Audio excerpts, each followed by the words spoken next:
Hey guys, you're listening to Wingin It with Holly.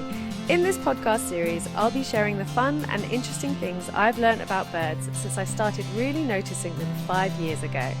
I'm no expert though, so along the way I'll be picking the brains of my knowledgeable birdie friends, the human ones that is, so we can learn and wing it together. You can see birds anywhere, in a city or the countryside, watching from a balcony or your local park. And I'm hoping these short episodes will help you notice and learn more about our feathered friends, especially if you've never taken the time to get to know them before. Sunday 1st of May is International Dawn Chorus Day, a worldwide celebration of nature's greatest symphony. So in this episode, my mum and I got up very early to experience it for ourselves and hopefully inspire you to set that early alarm too.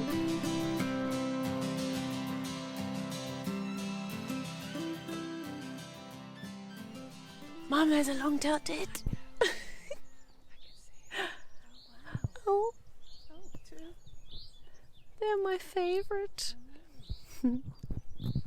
Okay, so I'm up at silly o'clock in the morning.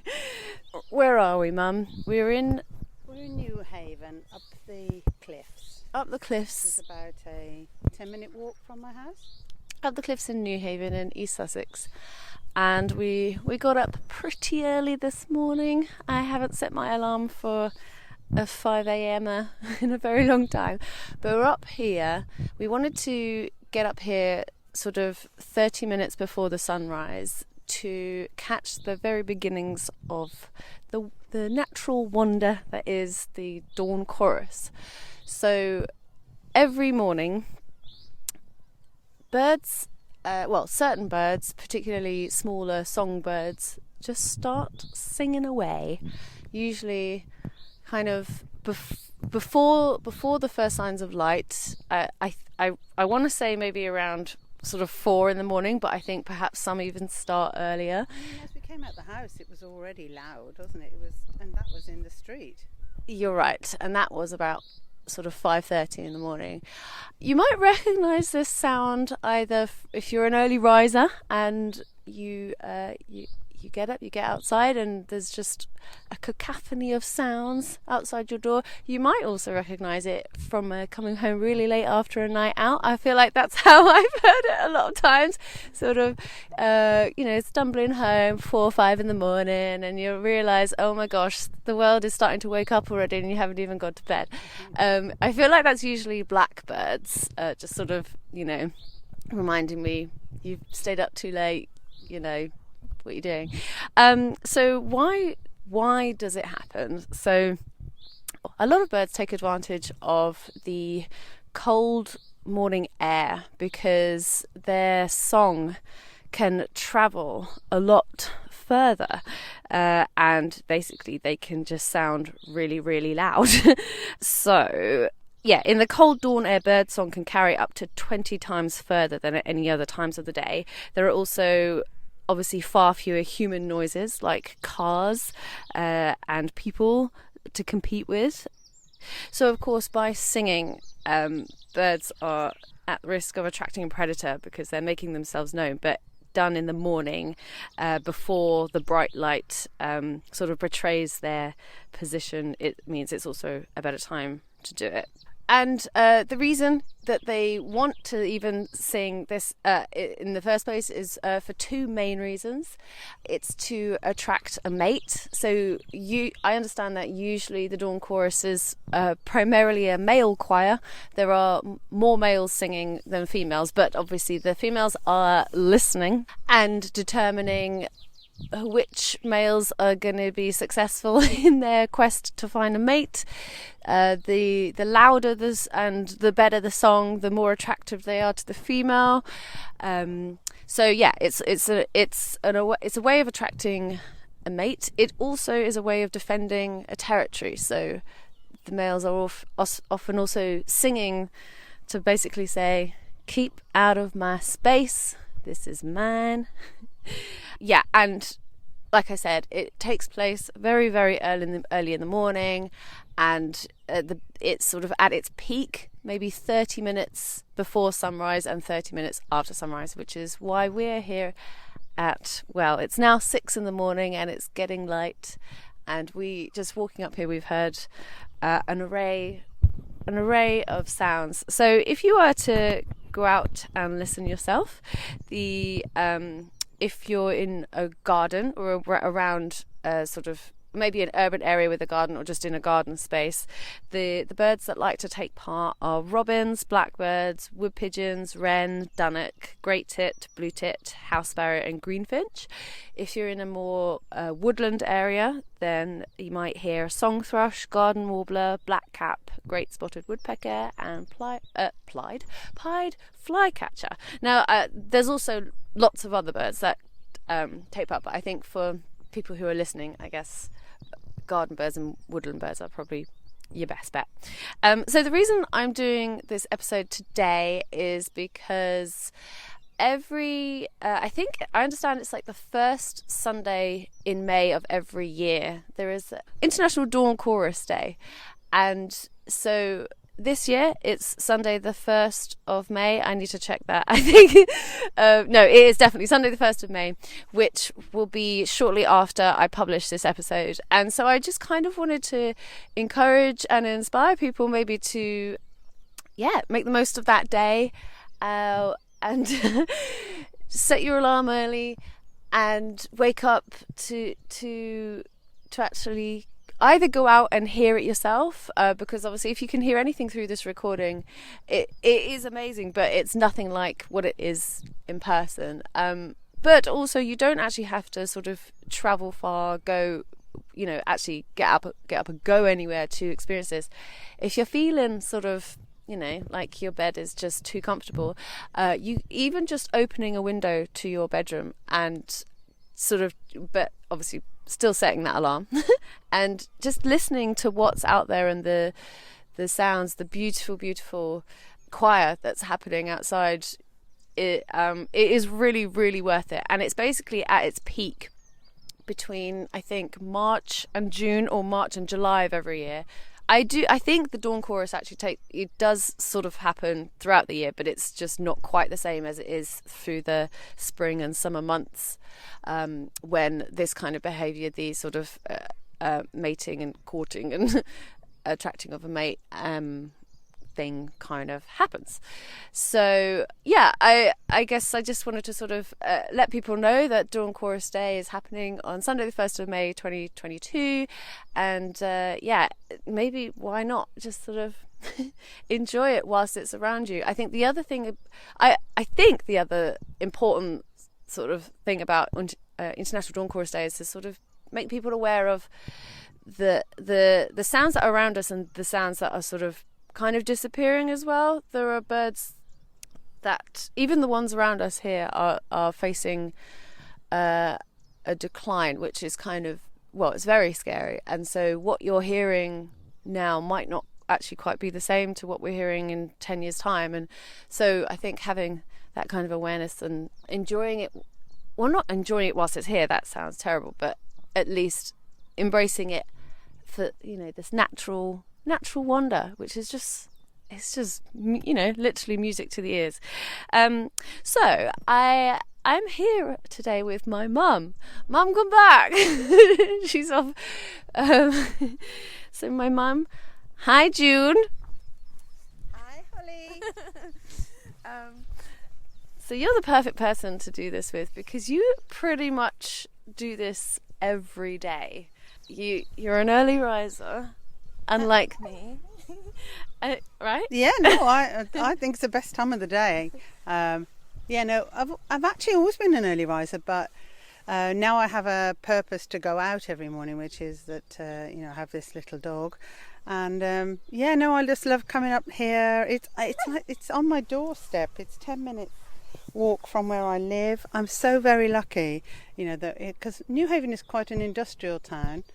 And but when you get up here, you kind of forget that. It feels very, rural, and we have the sea and lots of trees and lots of bird life. And where we are now, you have no idea. Where you are. You could be pretty much anywhere. We're in a copse, sort of woodland.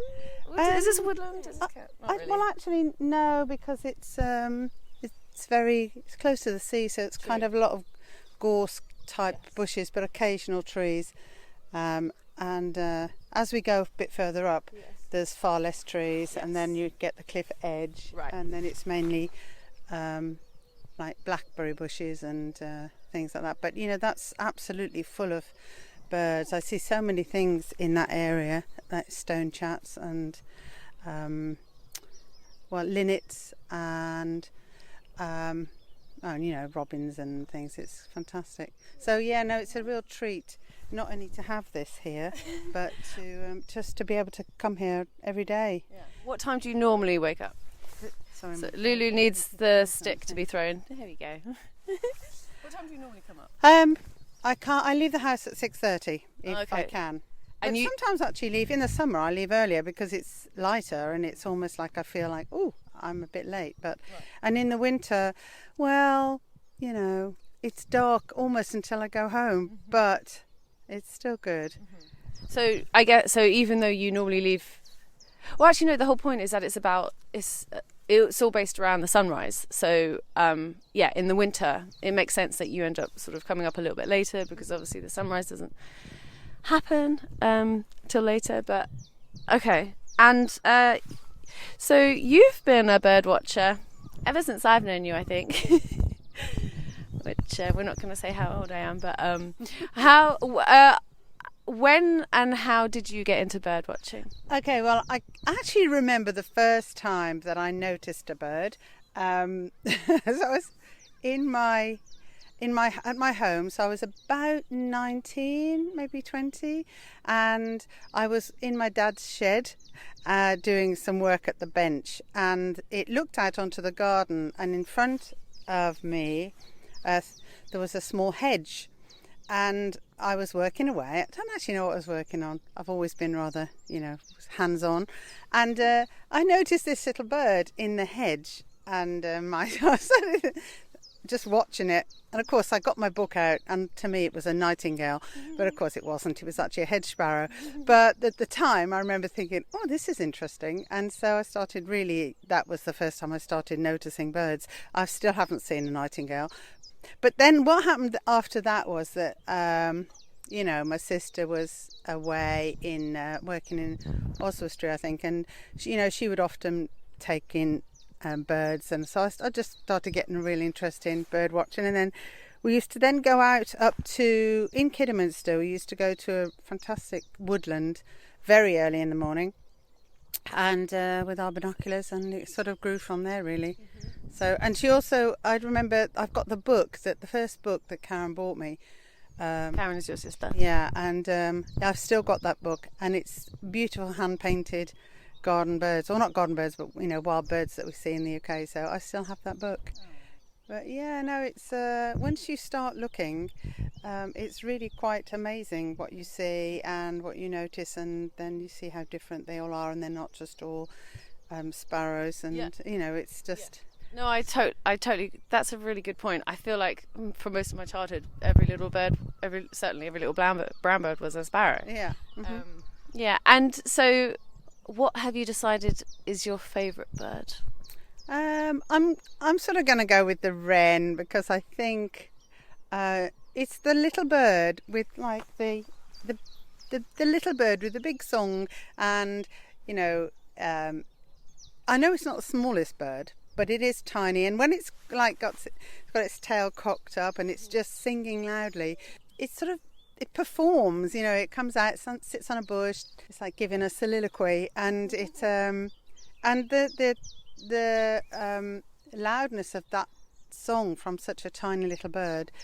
And I also, they have you see them sort of go past you with this like a rufous red kind of flash that's tiny, and I don't know, I'm just impressed by them. They're so.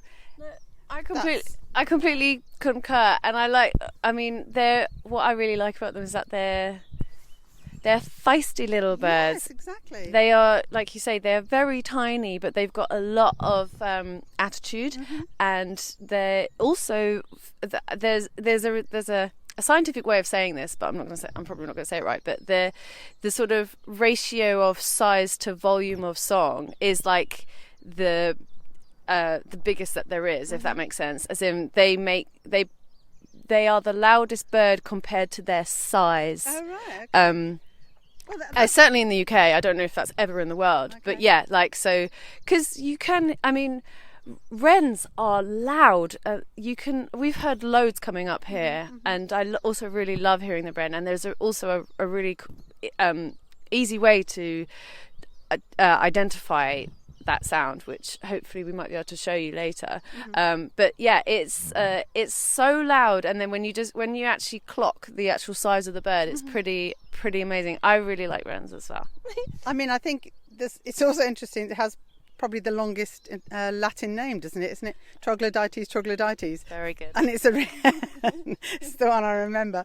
Of course I do. And massive in character, massive in name. I just love it. I love him. Tiny little bird. Yeah. Thank you. So what I thought we're going to do now is just listen and see what we can hear and identify. So I'm just going to kind of perch the mic up and we'll just take... what we're here to do really, ultimately, and what we're trying to encourage people to do is to just sort of take a moment... wake up with the sounds, see what we can hear.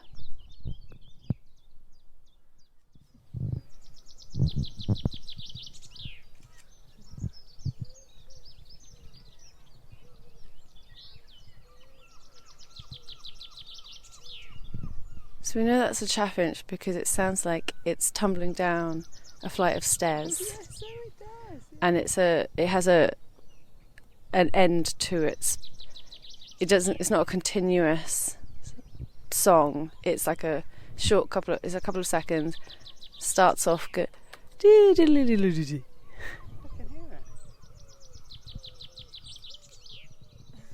trying to get the dog's ear out. That sounds like a blackbird to me.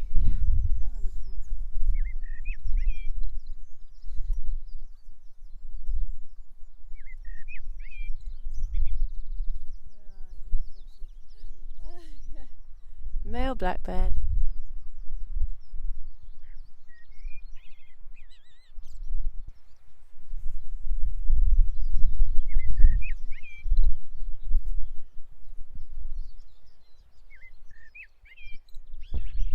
It's a very smart blackbird because the whole point about doing it at this time is that its song is going to travel further across the air, and it's literally sat at the top of a cliff looking out across New Haven, and its song is going to be heard far and wide at this time in the morning at this position. It's a clever little guy.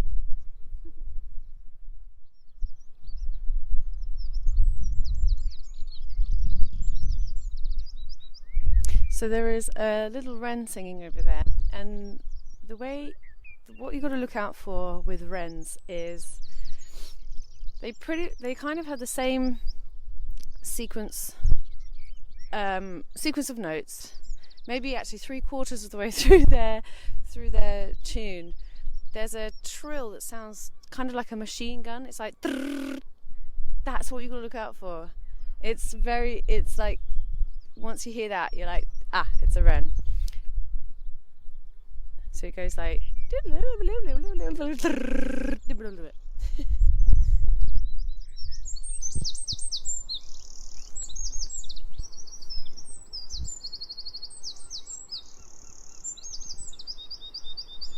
so you see near the very end there is that machine gun.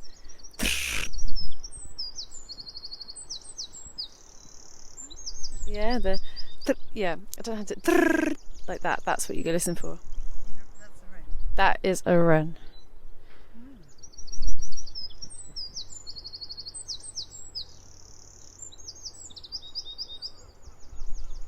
Did you hear it? Yeah.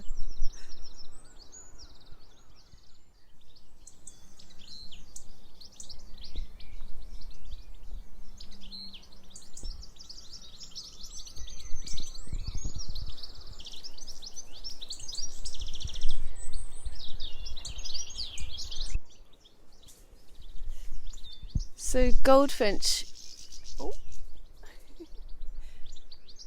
they sound like jangling keys, and there's normally lots of them together. So that's how you get the sound of the jangling. There's lots of like twiddling, you know. And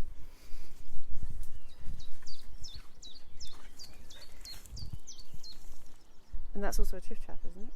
Yeah, but there was a wren in there. Chiff chaff, chiff chaff, chiff chaff, chiff chaff.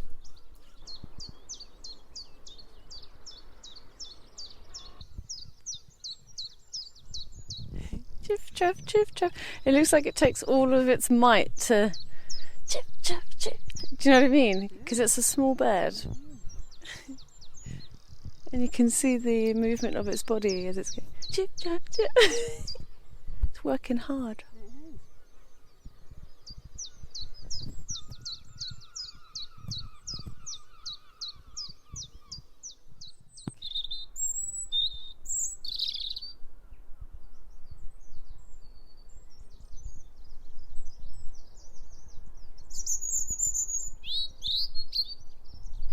That's a robin.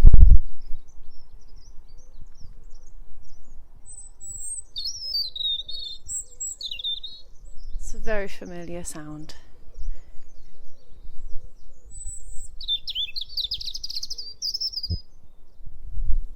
And doing it this time of the morning just means it's louder, it's clearer, the song travels further, more likely to be heard by a mate. It's very clever, really.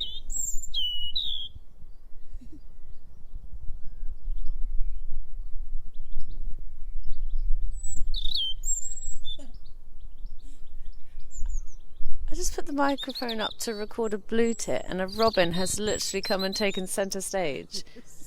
And basically, oh, all right then. All right, there you go.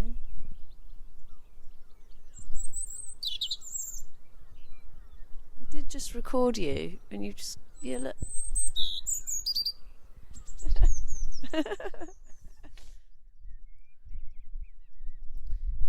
So, I think something else I really enjoy about hearing birdsong in general, not just this time of the morning, because I'm actually not normally up at this time, I think there's this, I sort of get this feeling that if birds are singing, then they must feel quite relaxed, like there aren't many predators around, because obviously why would they sort of expose their position or you know, and make themselves known. So there's something quite sort of almost relaxing about hearing a bird song, knowing that it's just sat there, it's not threatened by your presence either. It's, so you know, whether it can see you or not, like if you're just watching a bird sing, there's just something really lovely about that.